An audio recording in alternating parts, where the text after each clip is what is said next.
నర్సాపూర్ నియోజకవర్గం గోమారం విలేజ్ లో సంఘటన విషయాన్ని హరీష్ రావు దాన్ని పెద్ద ఇష్యూగా చేయడం సరికాదని, అంతేకాకుండా హరీష్ రావు కేటీఆర్ మీరు చేసిన అరాచకాలు ఎన్నో ఉన్నాయని రెండు మంత్రి పదవులు ఇస్తే మీ టీఆర్ఎస్ పార్టీ ఉండదని హరీష్ రావు మల్కాజ్గిరి మాజీ ఎమ్మెల్యే మైనంపల్లి హనుమంతరావు అన్నారు. అంతేకాకుండా కాంగ్రెస్ పార్టీలో ఓడినా గెలిచినా భయపడే వ్యక్తిని కాదని మీడియా సమావేశంలో తెలియజేశారు. ఈ కార్యక్రమానికి ఆవల రాజిరెడ్డి, మాజీ ఎమ్మెల్యే మదన్ రెడ్డి మరియు ఇతర కాంగ్రెస్ నాయకులు పాల్గొన్నారు.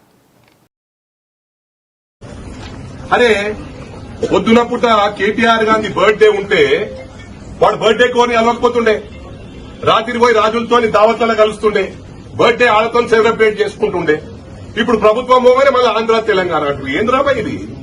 ఏం పని లేదా మీకు? రెచ్చగొడితే రెచ్చిపోతారా? రెచ్చిపోయే పరిస్థితి లేదు. ఎడ రెచ్చిపోతారు? మీరు వాడుకున్నారు అందరినీ, ప్రతి ఒక్కరిని బట్టలు ఇప్పేసారు వాడుకొని. మీ ఉద్యమకారులను వాడుకున్నారు. ఈటల రాజేందర్, సంతోష్ రెడ్డి గారిని ఇట్లా లిస్టు చెప్పుకుంటూ పోతుంది. మీరు చేసిన ఘనకార్యమేంద్రాబాయ్ వాడుకున్నారు. 200% చెప్తా. ఇప్పుడు మళ్ళీ అదే నేను కార్యకర్తలకు ఏమైనా ఏం వీక్నెవరు నన్ను ఉన్నప్పుడు వీకలే 10 ఇప్పుడు వీక్తావు. నమ్ముతారా? ఇక నమ్మితే మొత్తం ఎక్కడిదక్కడ ఇదైతుండే. అరే గోమారం ఇష్యూలు